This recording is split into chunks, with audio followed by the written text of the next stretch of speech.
Speaking of which, where would you like to venture? Well, um I think it'd be good to just start from the beginning. If I could just tell my story as I discovered things. Okay. Yeah, please. Does that work for you? Yeah, that's good. Okay. I'm all about the So, biography. yeah, so I was born premature, very premature. I was 1 pound 6 ounces. Yeah. Um How and how far into the pregnancy, uh, or how I far have to from the due date? I want to say 46 weeks. Okay, I should have written that down too. it's okay. uh My mother had preeclampsia, which I think back then was called toxemia, which I think is just high blood pressure. But the way I always understood it is the fetus is like poisoning the body.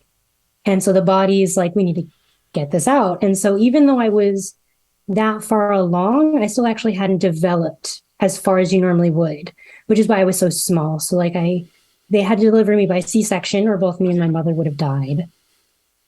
And my cat. um,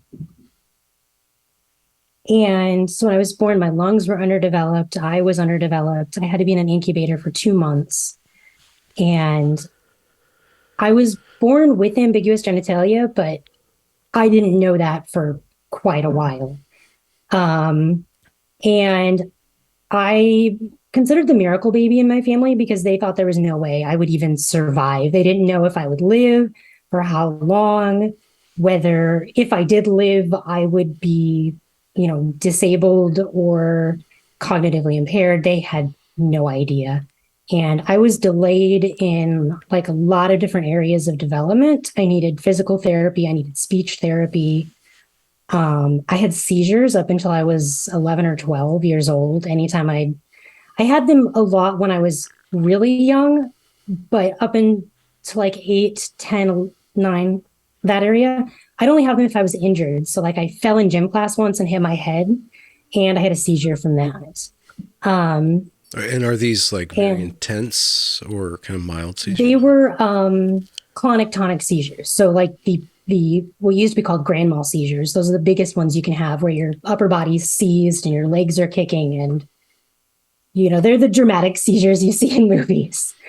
I am luckily very pleased to say I do not have epilepsy. I've not had a seizure since I was about 11. So I'm very, very grateful for that. And I have all of my cognitive abilities, and I have some mental health issues, which actually studies have found premature infants are more likely to have anxiety and depression. So who knows what else? It's really kind of an unknown field of study. We look at them when they're first born and how do we take care of them? And then I don't know if there's been many longitudinal studies to say Hmm. what goes from there. But that's like a big core to me because anytime I'm going through anything in my life, it's just like, thank God I'm even alive, or thank the gods or whoever you want to Hmm. thank because yeah, I was incredibly lucky. I mean, nowadays we see infants much smaller than that who make it through much worse situations, but I was born in 1990 and that's a lot. Yeah, yeah. So um the reason why I say that is because it has an impact on my disorder and my development. Um, what I know now, I didn't know this until this year, actually. I talked to my aunt because no one in my family told me I had a disorder of sexual development. I didn't know. Um, and I asked my aunt, and I was like, did they say anything about me when I was born? She's like, they did. I don't know what it was called. And what she told me is at some point, my parents were running me to doctors, all kinds of doctors, because they were running me to doctors for everything. And one doctor said that there was something I needed to get cut off down there. And my parents absolutely refused because I'd been through so much. The idea of putting me through surgery at such a young age, How old is this? Preteen? I don't know how old I would have Okay. been. Child, Definitely pubescent, prepubescent. infant, Oh, probably okay, infant. okay, okay. The way my aunt described it, very young, probably under 5 at least. Oh, hello, kitty. Come on. Let's go over here. Um, so I'm lucky because for most people born with my type of condition at that age, they would have received surgery. So I kind of thank the condition that I was born in for sparing me that because I was so I tried to run him out of his energy this morning and I guess it didn't work. He That's gets fine. jealous. Yeah, just it's a nice addition to the podcast. We welcome cats. He's mad the birds left.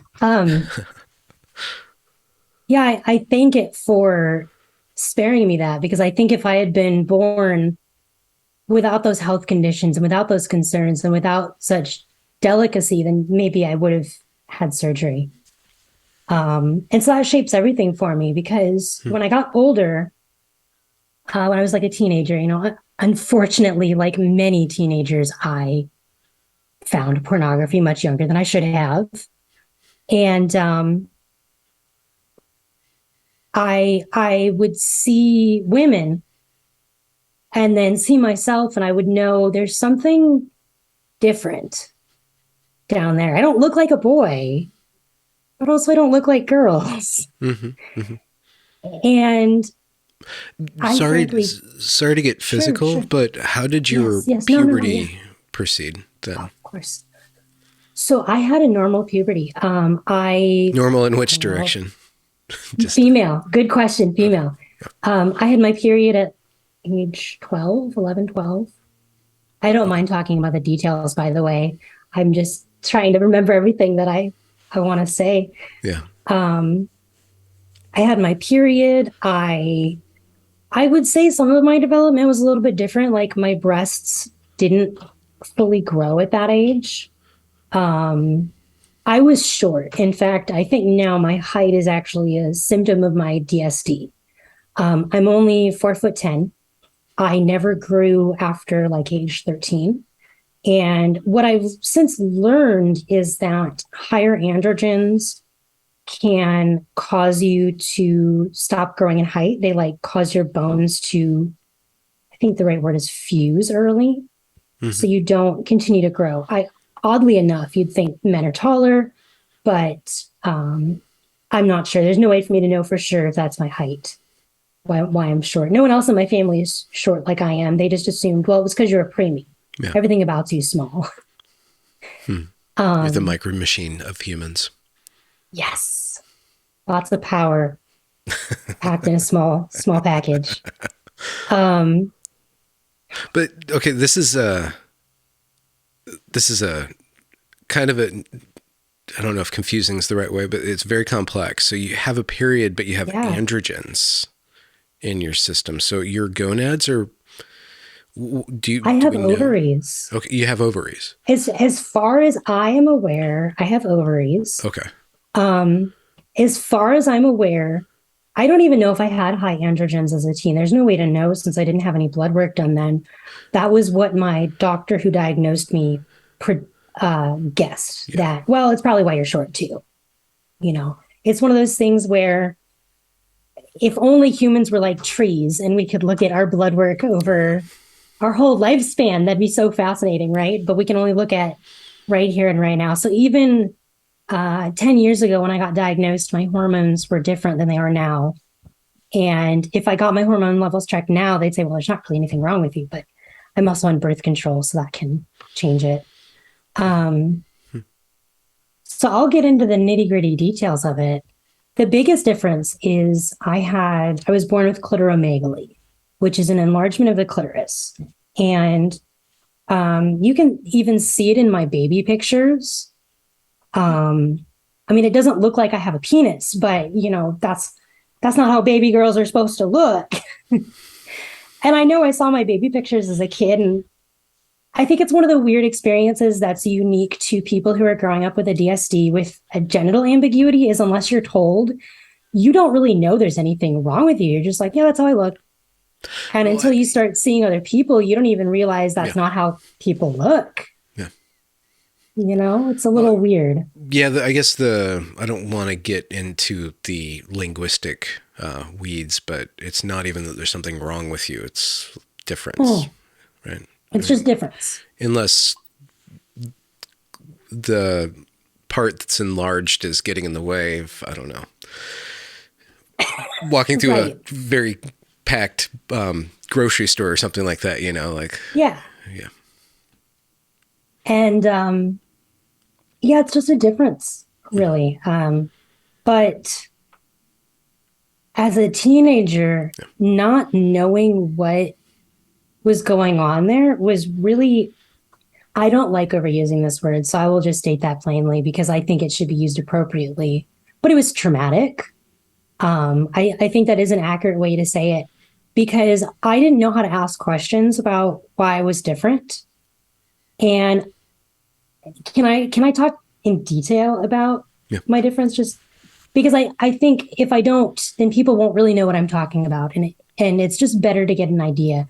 So a clitoris is normally 1 centimeter long, and I am 4 times that size.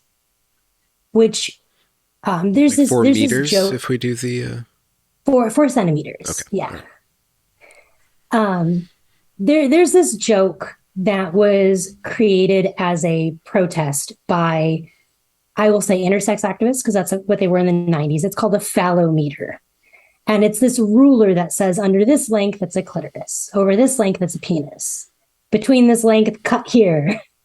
So I'm in that Mm-hmm. in between area where, it's not the standard element of a clitoris, it's not the standard length of a penis. Mm-hmm. But I'm female, it's a clitoris. It's just a little different. And had you been surgically altered that, I guess the clitoris is erectile, very tightly nerve packed, Yeah. erectile tissue. And Yeah. that if you would have been surgically altered, that would have been damaged. I guess it would have been damaged, but would it be still sensitive and etc.? Or does it I have scar? spoken with I have spoken with people who've had those surgeries and it scars. Um, the majority of them have no sexual function from it and no sensation. Okay. So it's not just cosmetic. I mean, we in many countries we condemn the idea of female genital mutilation, which is not always a full removal of the clitoris. And I think the doctors who do these surgeries or did these surgeries would like to claim that they're restoring function because now the infant looks like a female. But from my perspective, having grown up with an intact anatomy, I don't want to lose this. Mm-hmm. It's a part of my sexual function.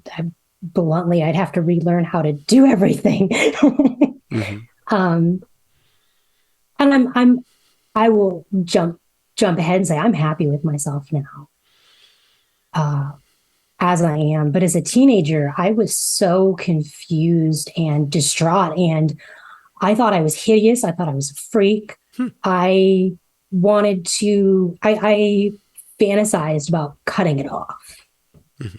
because I didn't know what this was. Why does no one? I mean, I want to cry talking about it because it's so hard to talk about because I didn't understand why no one else looked like me.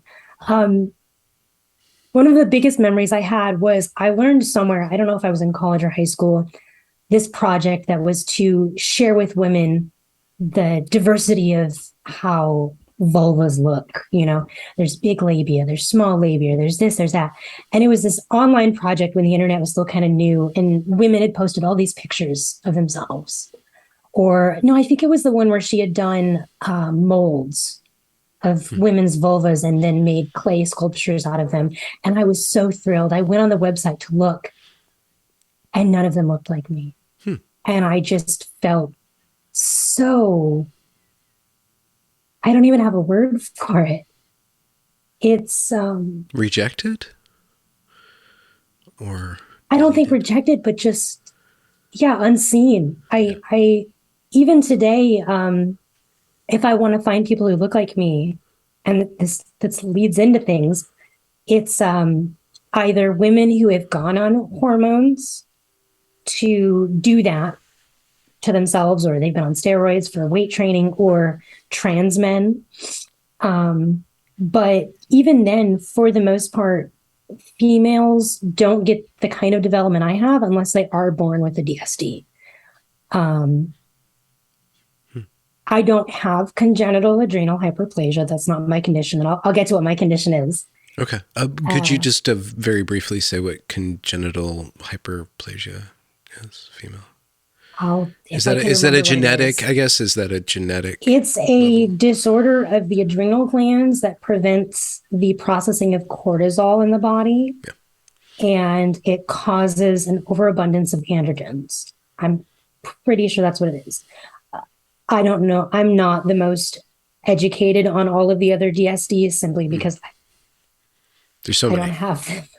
Yeah, there's so many. And that's the one thing I'm learning is there's a lot, and I'm not a biologist.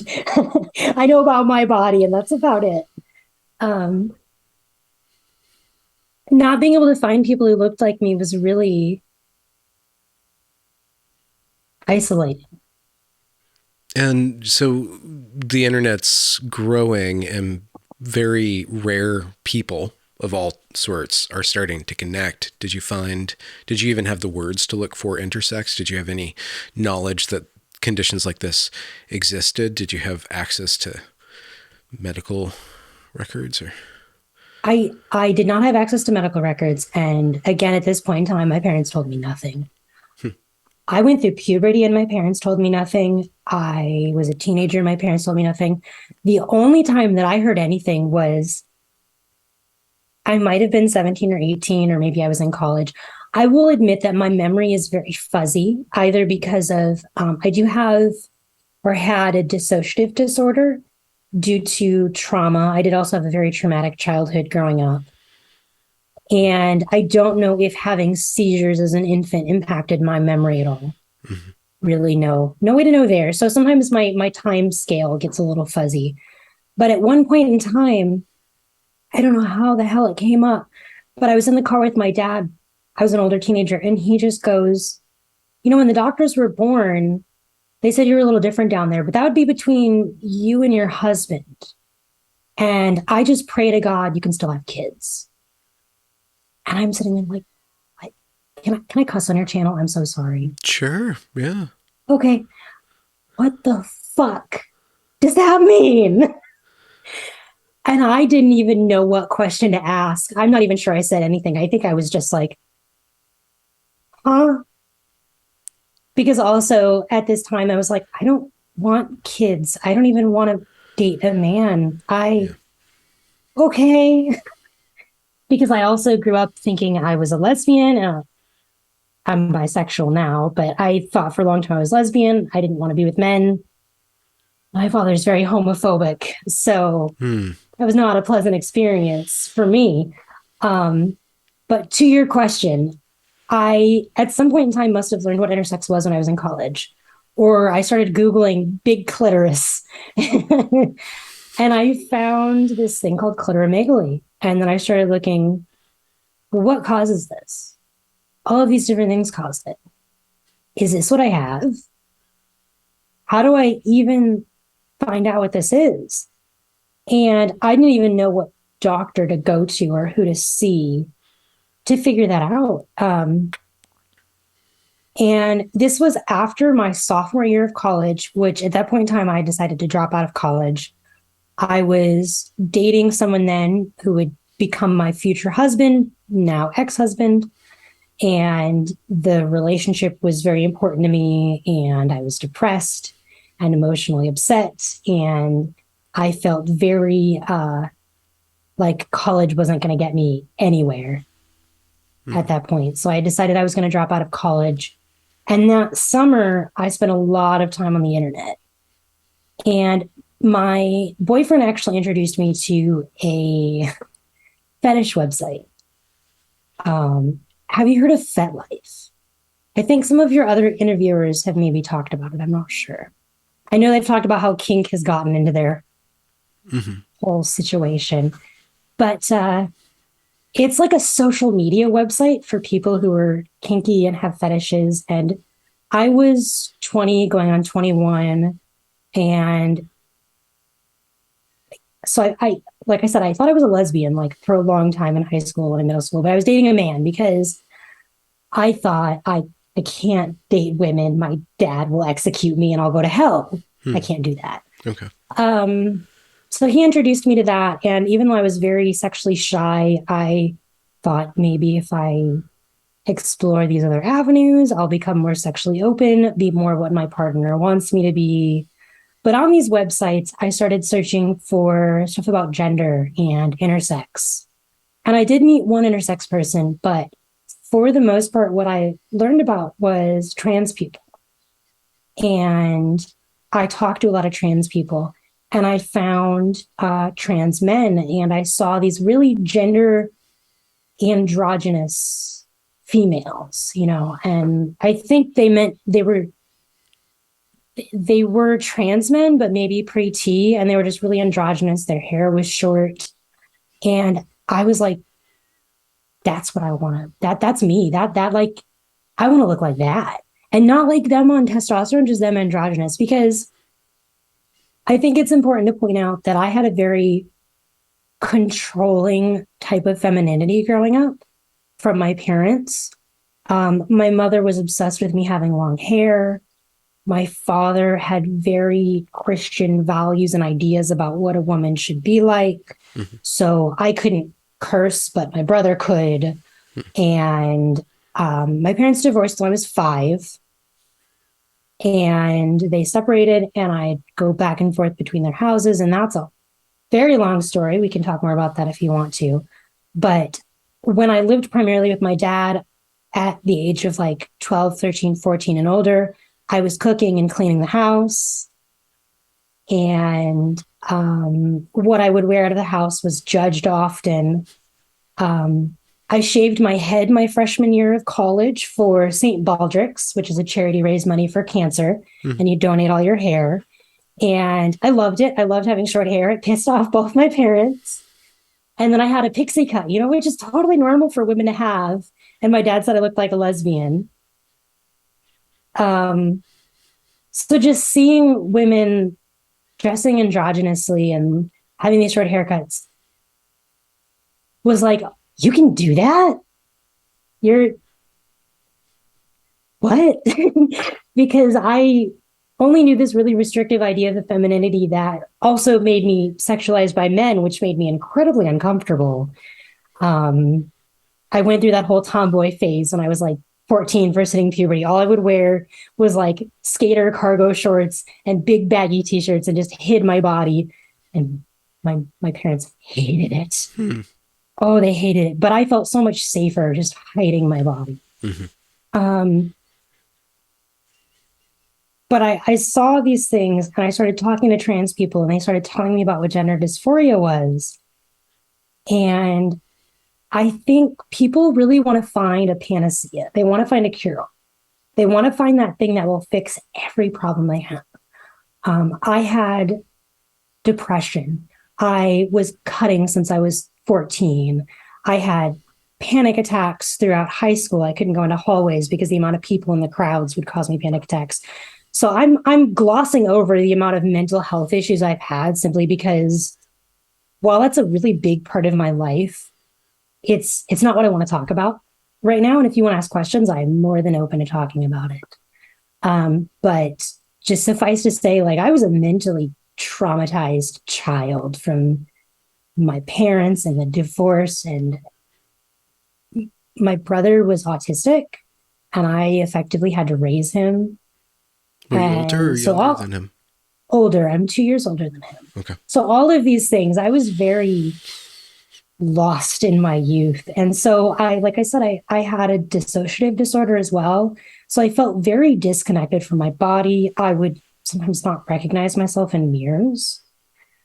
And I know now that that's a trauma response where you just don't feel at home in your body, which is also what they say about gender dysphoria.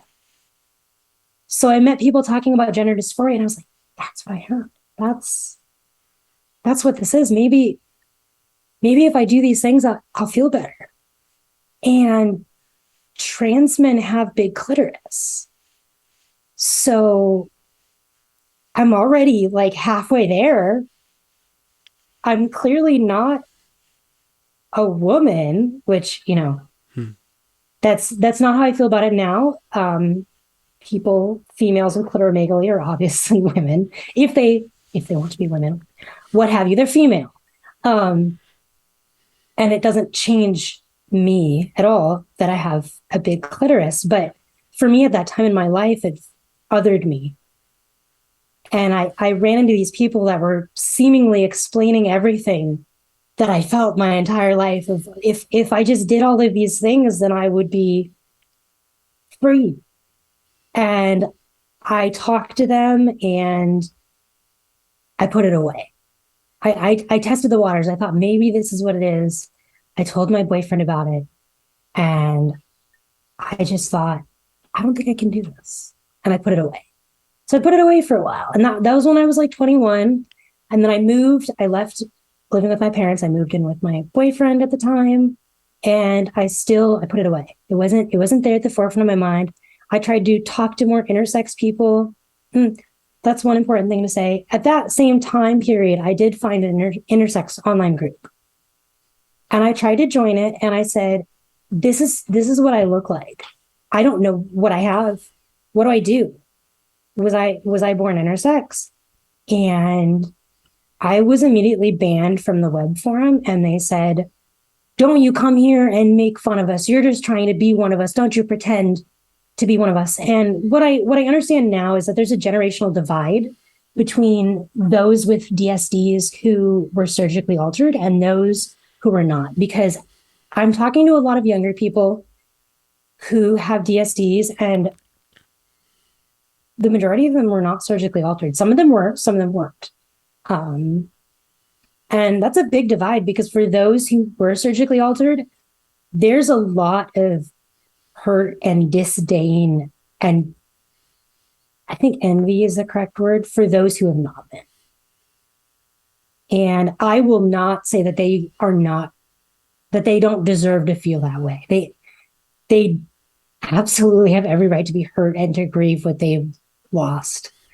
But I tried joining an intersex community and I was rejected. There was one woman who was intersex that spoke with me. She did have congenital adrenal hyperplasia, but it was hard because she was surgically altered and she had a lot of anger about her condition.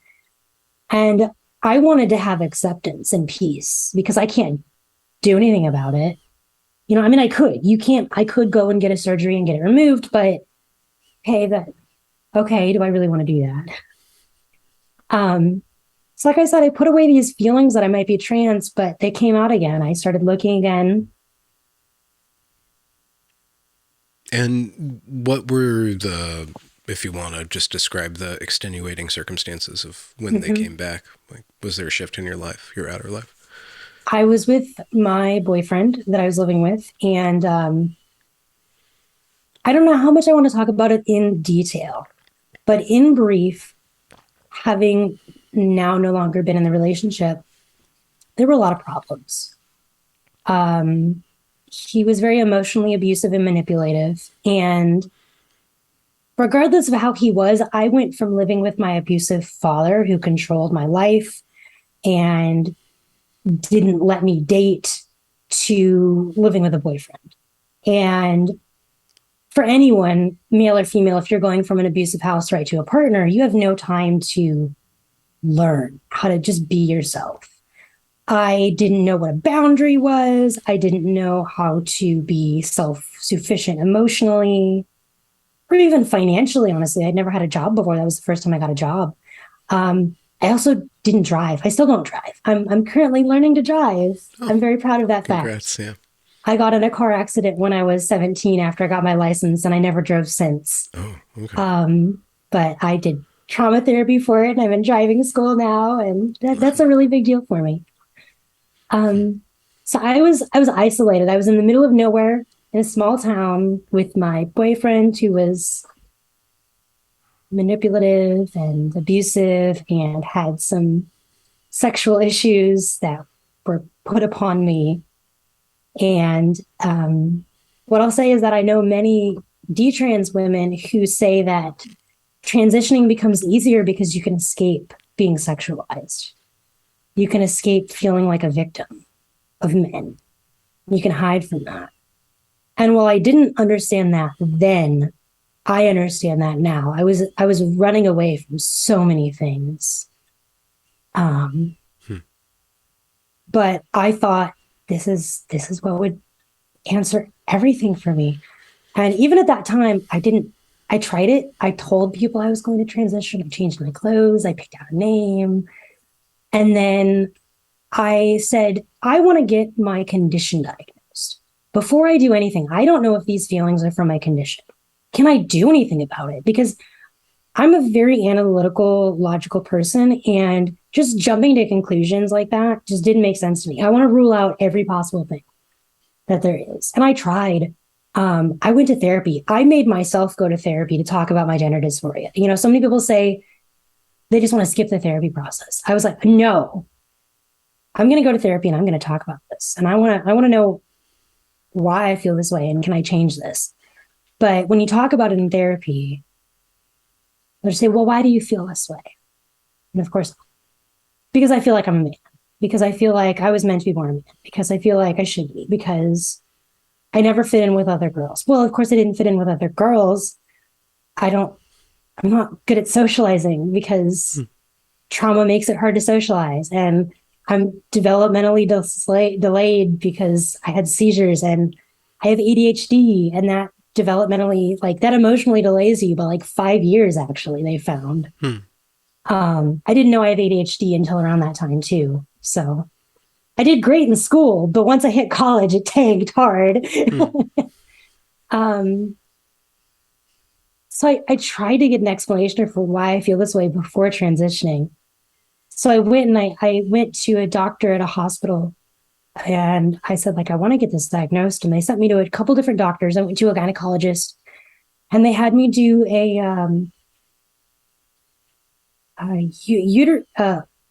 I don't know the right word, internal ultrasound. They stick a wand up your hoo-ha and look around. It's uncomfortable. And it looked like I had ovaries. They thought maybe I have some cysts there. So I went to the gynecologist and she said, oh, you have PCOS, polycystic ovarian syndrome. And I said, you're not born with that. I've had my clitoris since I was born. I don't think that's what it is. Because generally with PCOS, you won't develop clitoromegaly, if at all, until you hit puberty. And even then, from my understanding, they don't develop as much as I did. So I ended up seeing a pediatric endocrinologist, and she was the person who figured it out. She's the one who looks at people who have these conditions, because typically children are the ones that catch with it now. They don't see it when you're an adult unless you don't have your period. And I had my period. So she looked over everything and she ran all the tests and nothing really came back. I didn't have CAH. Some of my hormone markers were off. So the only thing we found was that my 9th chromosome is inverted. And I am not a genetic specialist, but here's what I know. The 9th chromosomal inversion is the most common chromosomal inversion that humans will experience. It's the most prevalent. I think I'm not going to say what percent because I don't remember, but it's most common. And generally at that time, they thought it didn't cause any issues. But since then, and even since now, they've found more studies that it's heavily correlated with genital ambiguity, men not being able to produce sperm, females who can't get pregnant or suffer spontaneous abortion, miscarriages. So reproductive issues and other DSD type symptoms. So what she ended up diagnosing me with was disorder of sexual development, not otherwise specified, due to inversion of chromosome 9.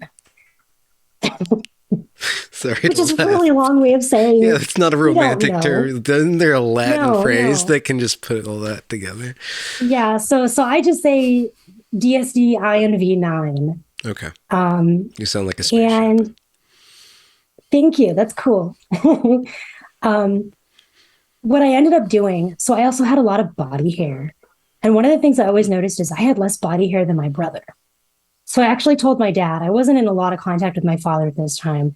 I told him, please send my brother to an endocrinologist and get him tested. This could be genetic. And it did turn out that my brother had low testosterone and he has to take testosterone shots now. I don't know if he also has this chromosomal inversion, but the chances are probably pretty high. He was also born premature. You know, he's autistic. He had other severe developmental delays. Hmm. So it's likely that it's genetic and we both have similar issues just on one side of the spectrum. I have it on the female spectrum. He has it on the male spectrum. Hmm. And as far as I know, I don't know anyone else with my specific condition. So if I have ever talked to anyone in a detrans or intersex server, they know who I am now because I'm the only one with inversion of chromosome 9 Oh, it's talking not about it as far as I specified. know.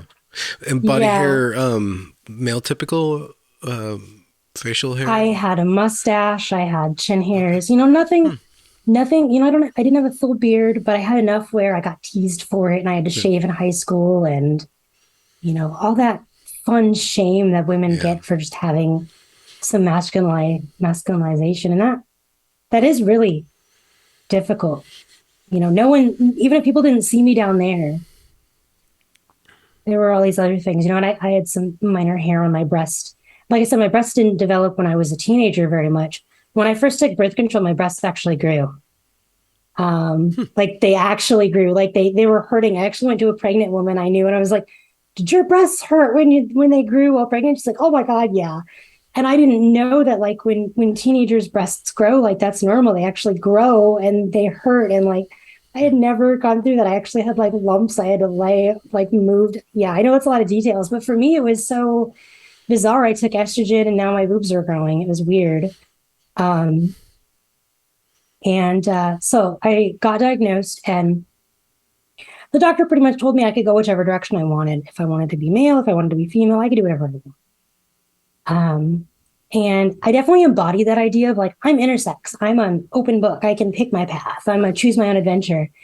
And at that time, I was like, well, I want to try to fix this. And she said, if you take estrogen, that can lower your androgens. That might help some of your dysphoria. I said, yeah, let's do it. So I went on estrogen birth control, which I had done before. And that was a bad idea. It turns out me and estrogen, which I want to say estrogen birth control or additional estrogen in my own body, I seem to be fine with. But additional estrogen is very bad for me. It causes a lot of mental health issues. It makes me suicidal. Hmm. And as I've gotten older, actually, I tried taking it again and it gives me oral migraines, which is a big risk factor for stroke on estrogen birth control. Okay. That's where you see like flashing lights Okay. and things while you're having a migraine. It's big, big risk factors. So I can't take estrogen at all anymore. Um, But I really wanted this to work. So I stayed on estrogen birth control and I developed an eating disorder because I really wanted to be a woman. And I was like, well, maybe if I'm thin, women look thin because I grew up during, I think they called it heroin chic when women just wanted to be twigs, you know, that's Yeah. what I Yeah. grew up during. So I had this weird twisted idea that for me to be more womanly, I should be thinner. And I got down to, oh, it's so disgusting to say, I got down to 83 Oh, pounds, wow. Okay. which even at my height is not good. And I was doing a lot of self-harm then, cutting myself and all kinds of terrible things.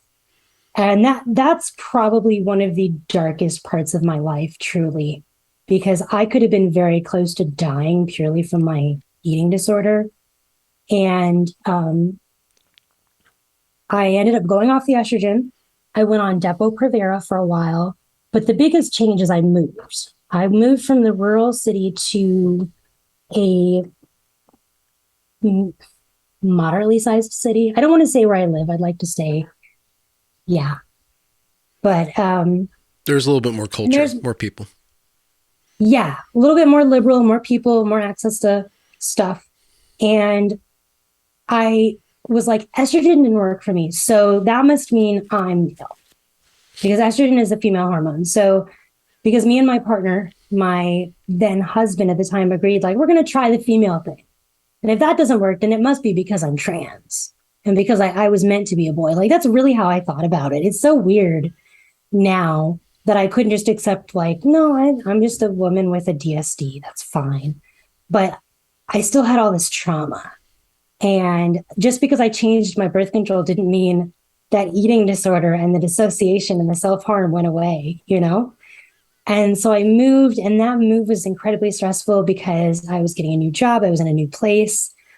Um, I was living with my partner's parents at the time. We both were before we could get our own place because of financial difficulties, which was very stressful. And my partner and I were like, okay, I'm going to transition, but I still didn't start medically transitioning. I was just like, I know this is what I'm going to do. And I debated it for so long. I talked with my best friend, like, and this was my best friend since high school. She's known me longer than anybody. Like, am I going to make the right decision? What happens if I regret this decision?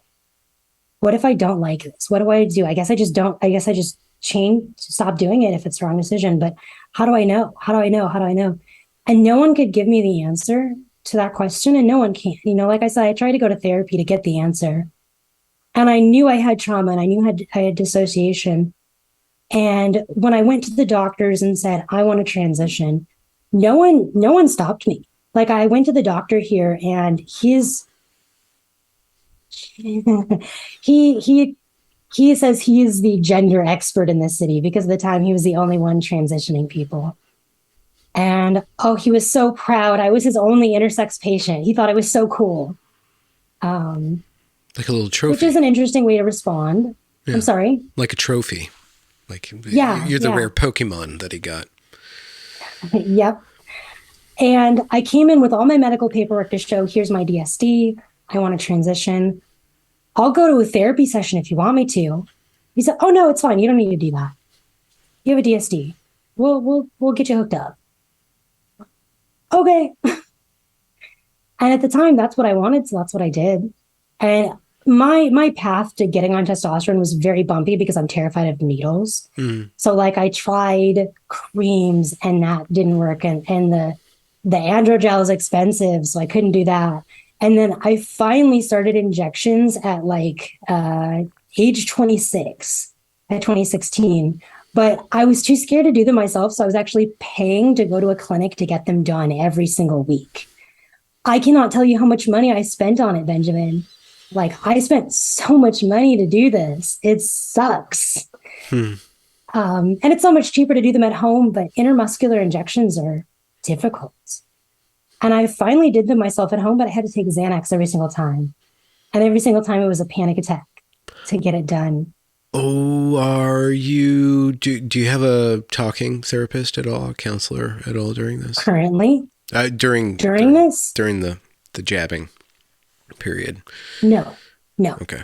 So there's nobody there to ask you questions about the cause of anxiety might be that you don't want to be doing this to yourself? No. Right. And at the time, I wouldn't have thought that either because I thought, this is what I need. This is going to fix everything for me. And for a while, it totally did. Like, I was like, this is the right thing for me. And so I got on T and I transitioned and I loved it. I was growing facial hair. My back was changing places. My voice deepened. I know my voice is really high pitched now. I am incredibly lucky as a detrans woman to have a feminine voice still because I sounded like an 11-year-old before I transitioned. I would make phone calls and people would think I was a little kid. It was so embarrassing, especially at my height. I miss my old voice. I really do, because that was my voice. Even if I still sound like a woman, I miss my voice and I'm never going to get that back. And that's hard. But I was happy.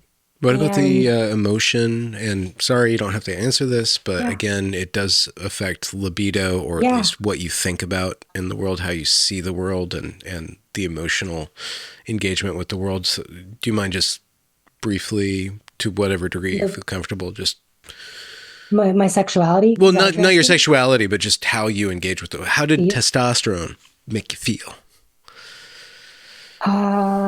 So much energy. And I mean, you said libido. And that was a big thing. I have a high libido even for a woman. And on testosterone, it was painful. There's really no other way to put it. It was difficult. Um, and I was still with the same partner that we had sexual issues together. He had sexual issues. Um, at that point in time, it accepted the fact that I'm just bisexual. Um, and I was fine with that. I was sure I was a lesbian in high school and college. And I think a lot of that was because I wasn't allowed to explore it. If I had been allowed to explore that path, I may have realized I was bisexual earlier. But I was also scared of men. So, but I was with a man, complicated. I felt energetic. I felt happy. But it caused problems too. Like I couldn't sleep very well. My T levels were incredibly high. Like a normal range for men is like 300 to, I think, 900 or 1,000. And at one point I tested at like 1,200. And I went to my doctor and I was like, hey, that's really high. Should I lower this? And he's like, no, you don't have to. I'm like, can I? I'd like to. I'm not sleeping very well. And so I did. This doctor was frankly incredibly incompetent. Testosterone prescriptions are a class 1 drug. You have to have a signed prescription in paper. You can't mail it. It's a steroid. It's heavily controlled. He signed my prescription in a highlighter once. You're supposed to sign it in blue or black ink. I gave it to the pharmacist and they're like, what? I'll call the doctor. So he didn't really care much about my health so much as just transitioning people and being proud of himself. I think that he was saving all these people. What about your temper and your depression and your anxiety too, and your relationship to your body? Did your dissociation go down? My dissociation ebbed and flowed because it depended on what happened in my life, because it's brought on by trauma. So if I was in circumstances that triggered me, my dissociation would skyrocket. My anxiety never went away. It was so severe. I had so many physical symptoms of anxiety that I didn't know then. My heart would race. I felt like I was dying. I'd be laying on the couch begging my boyfriend to come back home from seeing his parents because I don't feel good. I had night terrors laying in bed. That had been a reoccurring issue for me, is whenever I try to go to sleep, I would be shocked with the feeling of I'm going to die. I'm going to die. My heart's going to stop. I'm going to die. And I would bolt out of bed with my heart racing. And I know now those were night terrors. I didn't know that then. And that it was trauma. It was all trauma. And none of it went away. And I just didn't know what any of it was. And the inciting incident was, I'm brushing over a lot of the issues with my boyfriend because I don't want to talk about him. I don't know. It's so sensitive. But he ended up cheating on me, and I wanted nothing to do with him after that point. It broke everything, and I broke. I just broke completely, and I was like, I need to go to therapy. I had been in and out of therapy my whole life. I'd seen like 7 different therapists at that point, because when my parents found out I was cutting as a teenager, I went to therapy. I went to therapy when the doctor saw my self-harm injuries and was like, you need to go to therapy. And I was only weighing 83 pounds. You need to go to therapy. But I went to therapy, and I am still seeing that therapist today. So from 2017 until now, I am still seeing the exact same therapist I am, because he saved my life fully, completely. And, when I first went to therapy, it was a lot of, here's how to set a boundary. Here's how to be emotionally self-sufficient. Here's how to self-soothe. Because I didn't know these things. I didn't know how to set a boundary with anybody. Ex-husband is talking to me about how pissed he is about my relationship and leaving him. Now I know how to say, you shouldn't be talking to me about this. I'm not the right person to discuss this with. I can't emotionally help you through our divorce right now. please speak to someone else. And I could do that. I didn't know how to do that before. And it was really life changing, and learning how to be assertive and not passive, learning how to stand up for myself and not just take what I was given, learning that I am worthy of love, and not just whatever love comes to me, but the good kind of love, the love that is not along with emotional manipulation and threats held over your head, and the sense of, if I just do one thing wrong, I'm going to lose this. You know what I mean? Mm. And love from myself, because, and I want to say this so that I hope anyone watching this who's ever felt this way hears it. Love from myself, because the only person who can love you truly is yourself. Everyone else could leave you because they could die, they could change their minds, but I am the only person that can deeply, fully, and completely know and love myself.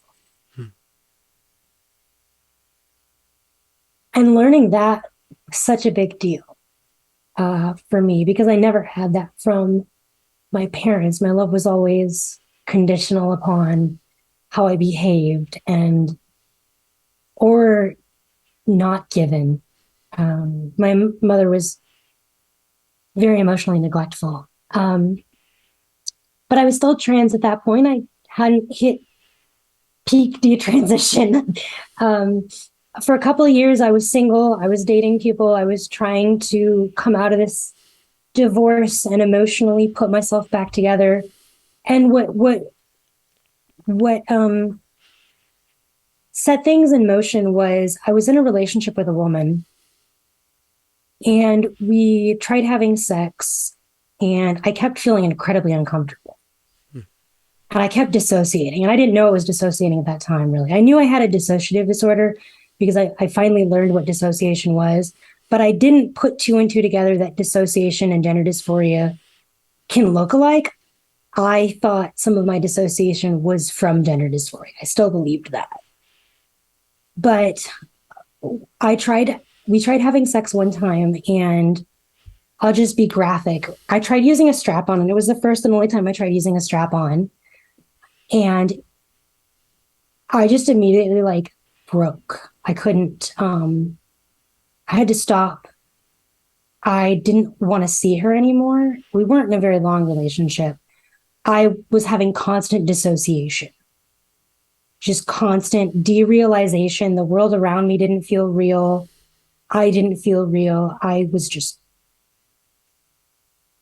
I went to my therapist, and I was like, something's very wrong. And he said, we've never talked about your childhood. Do you want to talk more about your childhood? Because I'd never talked about it at that point. I'd only talked about this relationship that I'd been in. And I was scared too. I didn't want to talk about my childhood.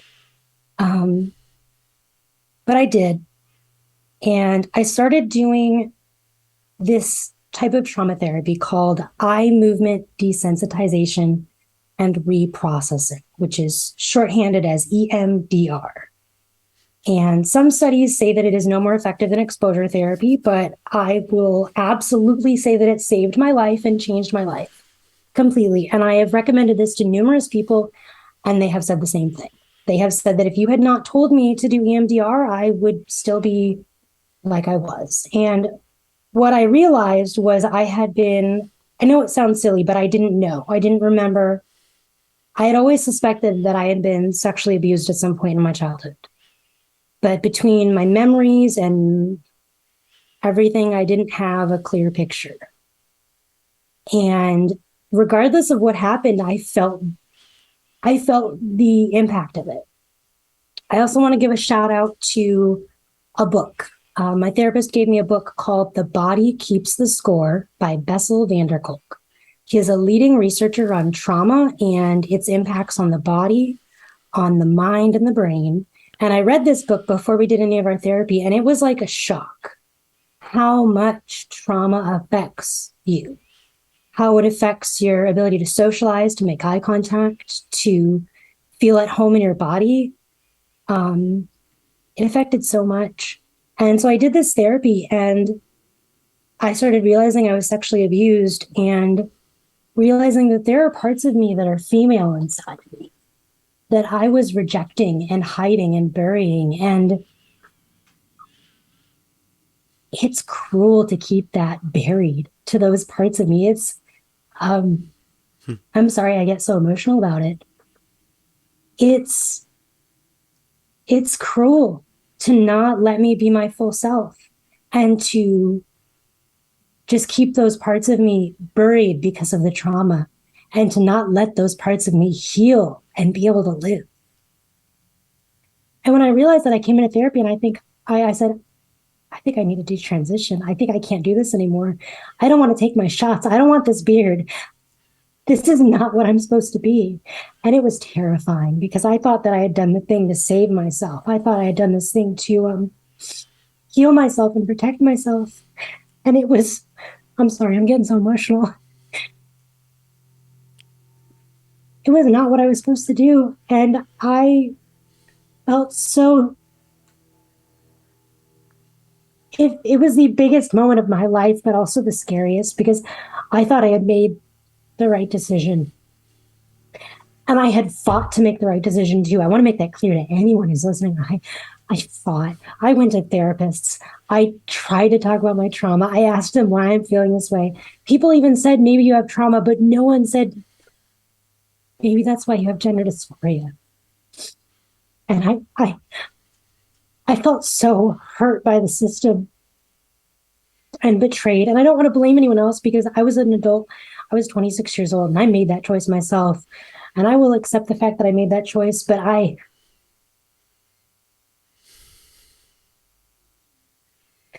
know that there are other people out there who are significantly younger than me, who are making this same choice today without as much work as I did to make that choice. And I won't say everyone's hurting themselves. I think that for some people, transition may be the right decision, but it hurts me deeply to know there are other people making the choices that I did because while I want to believe that the choice I made was what I needed at that time to take care of myself, because I believe we are always doing what we think is best to take care of ourselves and to feel safe. I wish it wasn't the choice I made. I wish that I had been given other options and other outlets and a method of healing that didn't involve changing my body.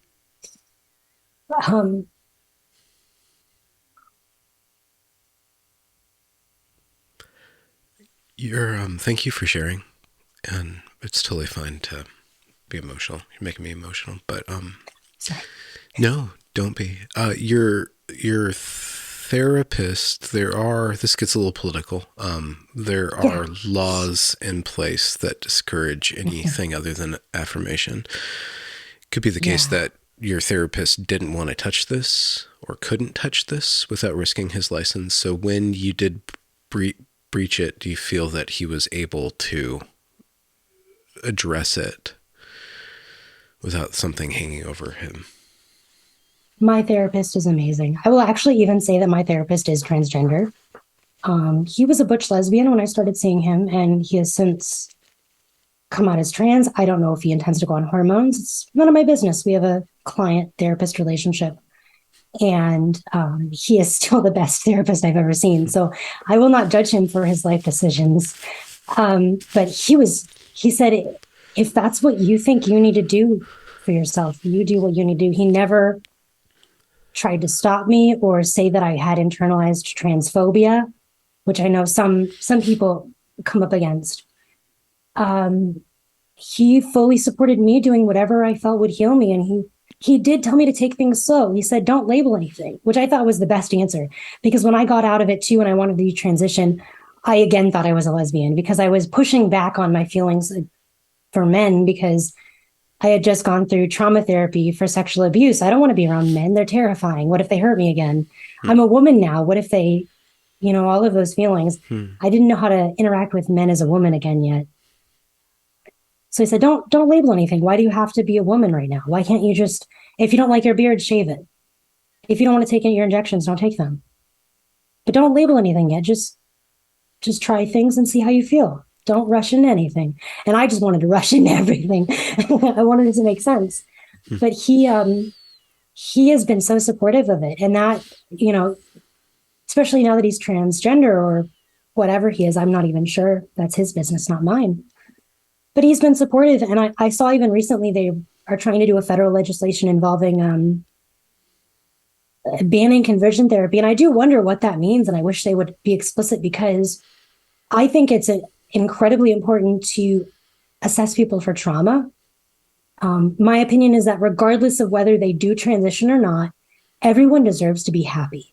Everyone deserves to be free of their trauma, because after I did EMDR, I didn't have night terrors anymore. I can sleep and not have panic attacks. That's amazing. I don't feel paranoid. I can have sex without dissociating. I couldn't do that before. I mean, it was a work in progress. When I first met my current partner, I'd have to stop because I would dissociate and we'd have to take a moment. But I have the most wonderful partner in the world. He stops, he waits. We never have to do more than I'm comfortable with. And it was never a problem between us. So I also was incredibly fortunate to have a healing relationship to progress through. And my therapist has been incredibly supportive. I told him I was doing this interview, and I've told him even some of my opinions on different things. And he'll listen to me complain about trans politics, and I don't get kicked out of therapy. I know that's ridiculous to say, but I have been terrified to say some of my opinions to my therapist, because some of these things that I believe now could be, get you canceled on Twitter. Yeah. Well, yeah. Yeah. And I was scared to do this, honestly. I had to talk to my boyfriend and like, will you be okay if we get doxxed? I hope that doesn't happen, but it's like, you have to be prepared when you're talking about these things. Yeah. So the detransition was difficult. Do you have a question? Well, I do, but you brought up the transition, and the difficulty. So did you miss the testosterone? You're like, dang it. No. I wanted that power. No. Okay. I mean, if anything, I felt tired. What I will recommend to anyone who's detransitioning is to do it slow. You want to ease off of it. You need to let your hormones rebalance, because it is exhausting. The biggest change is emotionally. One of the reasons why I wanted to stop it is because I felt like I wasn't making progress in therapy. We were doing EMDR and I couldn't make progress. I felt blocked, and I stopped the testosterone and I could finally cry. I think I've seen other people you've interviewed say the same thing, is they could finally cry, because you can't cry on testosterone very well. It just blocks it. You feel the emotions, but it doesn't come out. You're emotionally constipated. And I could finally cry and make progress in therapy because I could cry and I could let out that pain. And so stopping testosterone felt like a point of healing on my journey. I was finally allowed to feel myself. And I felt like I talk about myself like I'm in parts because it helps me understand myself. There's parts of me who've been through the trauma. There's parts of me who were on testosterone and felt like they were male. And there's parts of me who felt like I had to live up to a certain idea of femininity to be a woman.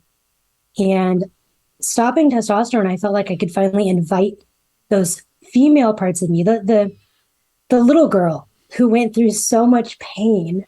I could bring her back in and say, I love you and you are a part of me and I'm not rejecting you anymore. And that's not just about being trans or detrans. That's everyone. Everyone has a moment in their childhood where they felt hurt and rejected by a parent or a figure in their life. And to be able to look to the little part of you who was hurt and say, that wasn't right. They didn't love you the way you're supposed to be loved, but I'm going to. It's life-changing. It really is. Mm-hmm. If I could segue back to talking about my DSD, because detransitioning and my DSD was a big deal too, because I used being trans as my frame of reference to understand being intersex. And so I had to reassess that whole narrative, because I built this narrative of I'm trans because I'm intersex. Well, if I'm not trans anymore, what does that mean about my body? Mm-hmm. And when I detransitioned, I came upon a lot of gender critical circles, which many detrans women do, because you come out of it with anger. I could make the flowchart of detransitioning. You come out of it angry and you hate men, and you either are or you think you're a lesbian, but either way, you hate men and you don't want to be a man anymore. That's certainly not everybody. But gender critical thoughts and ideas become a very big way to frame things because you feel betrayed. Mm-hmm. But just as trans people and trans ideology and gender theory made me believe that being intersex made me trans, because I will say that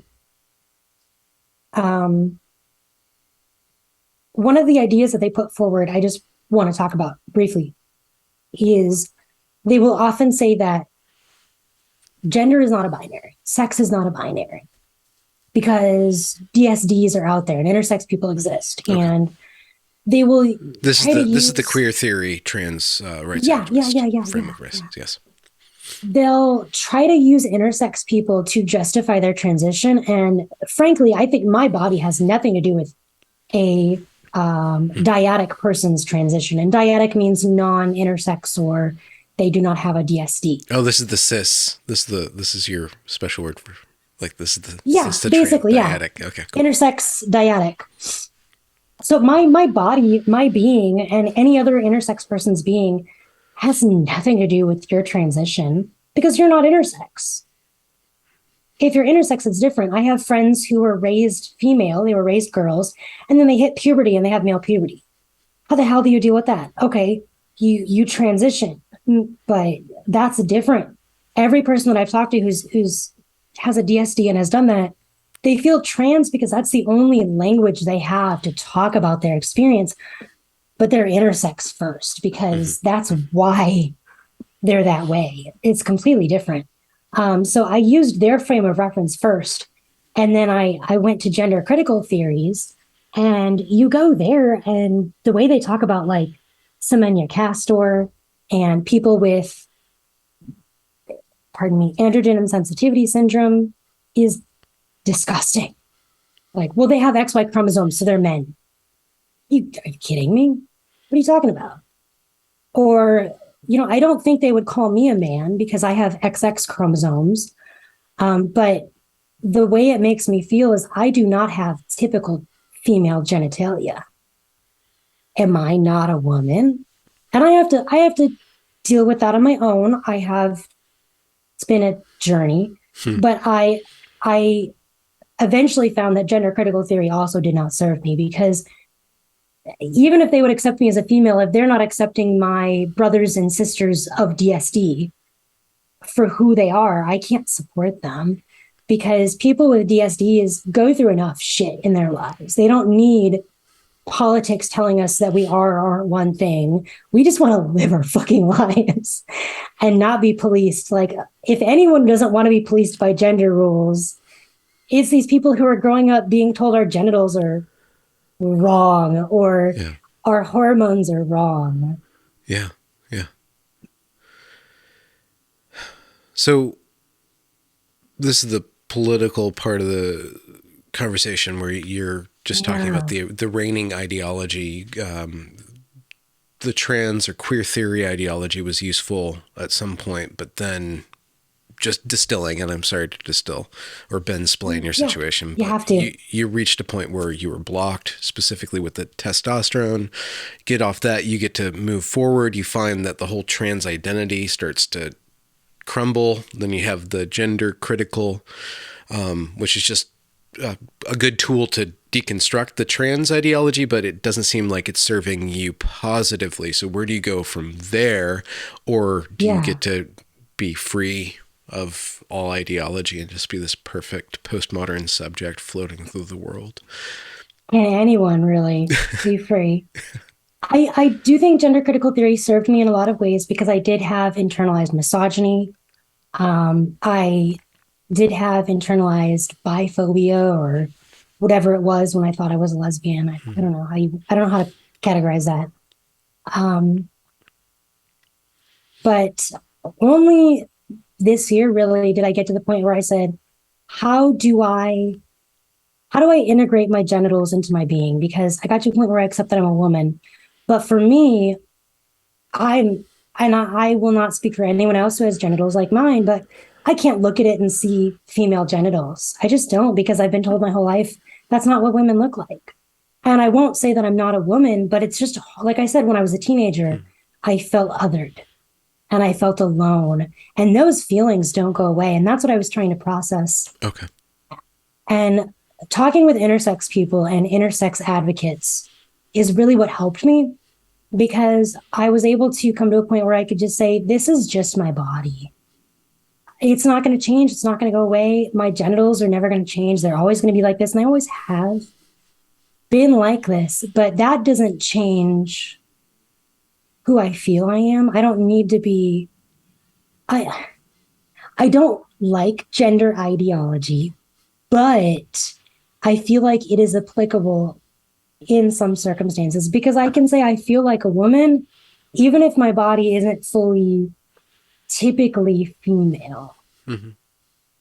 So I came to a point of view where my gender is woman, but my sex is intersex. And I mean, I'll like asterisk that with, I fully acknowledge that I'm female. I don't think I'm some magical third gender or third sex that breaks the binary. I'm still female, but I'm an atypical female. And for me, that atypicalness is very defining of who I am in my body, because how you have sex is very important. How you feel pleasure is important. How you see yourself naked in the mirror is important. And unless I get surgery, and even if I got surgery, I would still be a woman who had surgery. It is a part of me, and that's what I've come to is I'm intersex. I have a DSD, but it doesn't have to define me in any larger sense. I mean, it's still impactful. I mean, like I talk to my younger intersex friends about dating, and it's so hard because I will not go into a situation without telling someone. You know, if I think I'm going to have a sexual encounter, I'll go, hey, just so you know, I was born a little different. Not because I think anything bad will happen, but because you don't want to surprise somebody. You never know. And I think it's fair to tell people before they get into a situation, if they're expecting one thing and it's a little different, it's fair to warn them. But I have more wholly integrated, I think, myself. And I've done even more trauma therapy since then. I've done EMDR for issues with my parents, and I've reconnected with my family in some ways. So I've been able to talk to my family, and that's where I talked to my aunt and asked, was I born different? She said, yep. And that, because I felt like, well, maybe I don't actually have a DSD. Maybe I just made it up and it's all in my head. A lot of people have imposter syndrome, even when they're, quite literally genitals are right in front of them. They feel like it's all in their head. But my aunt said, no, you were born different. They wanted to cut it off. And if I can thank my parents for anything, it's that they didn't have me surgically altered. Yeah, it was a process. I mean, I am condensing. I detransitioned at the end of 2018. So I was on testosterone for almost 3 years, and I've been detransitioned for almost 3 years. And I'm condensing all of that into over an hour conversation. So there's so much that could be said. I mean, that's what blogging and book writing is for, or starting on long form confessional vlog. I don't have any medium right now. I actually made a Twitter account just for this, so people can tweet me or message me if they want to after I do this interview. Right. Just for this. Okay. Just for this right here. Because I'm not really on social media, but I've been having a lot of anger and frustration at, frankly, the trans community, because I'm hurt still. Yeah. And my friends that I reach out to are like, you need an outlet. You need a vent. So this is my step one, is just putting myself out there in the biggest possible way. Because I watched your channel when I was detransitioning, when I started, and I saw your interviews. And I think that was the first place I saw other detrans women. And I was like, oh my God, there's other people doing this too. And there's this person talking to them and giving them a voice.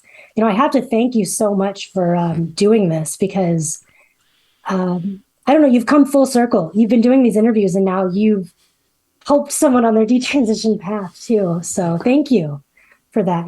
I've seen some detrans people like, why is this cis male talking to detrans people? Like, who gives a shit? You're giving people an Well, they're audience. assuming my cisness. Jesus, I never brought that up. Right?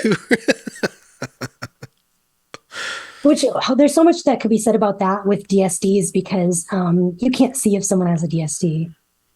Yeah. And Yeah. am I cis? You know? Yeah, I've run into that problem on my channel, specifically with certain very, I guess, turban, but a very specific brand of turban. Very zealous brand, but that's all in the past. They have issues, and you're female anyway, so they tend to be a little kinder to females, as long as you don't get in their way. But that again, that's all in the past. Are you so I guess this is a very it's kind of like a very particular moment, you standing up, speaking out, and potentially being a resource for others. I had two questions, but one I don't want to dock you. I keep on, and this might be some sort of patriarchal way of thinking, but I'm just wondering, as you're doing all this internal work, is your relationship to like the world and work and finding a purpose outside of yourself, is that is that going in a certain direction? And maybe this is part of it. Maybe you have a power of communication or therapy that you've not yet, that you can give to others that you're not yet aware of. I'm just wondering. I think that this is a important outlet for me. I don't think it's my sole purpose, but going through therapy and healing myself has made it, if I could just do trauma advocacy alone, I would, because having gone through it, I think everyone in the world, no matter who you are, like I said, you deserve to be happy. You deserve to heal and love yourself fully. And so many people aren't aware of what's out there and what to look for in a good therapist and all of these things. And I think a lot about just being an advocate for therapy and talking about that. And beyond detrans and trans, that is important to me. And I have thought about how can I be an advocate for mental health? Because I think that is key to so many problems in our world, is mental well-being for people who are transitioning or detransitioning, or we could get into some growing up areas. Yeah. But my goal has always been to be happy. And not just to be happy, but to be at peace, because happiness can be sometimes it can be a little hedonistic. Yeah. And as much as I love chocolate, I can't eat chocolate all day long. So it's just to be about peace. 2022 has been my year of finding a lot of peace in my life. I have started exercising and weightlifting and losing weight and busting my fears of driving. And I went rock climbing recently, and I'm terrified of heights. So that was also a big deal for me. I normally don't get out of my comfort zone very well. And this is getting out of my comfort zone. So I think challenging yourself to find your sense of peace. It's not always in your comfort zone. And, for me, my comfort zone was I'm trans and I'm going to transition. And I had to bust out of that. And I had to bust out of so many comfort zones to find peace. And that is hard.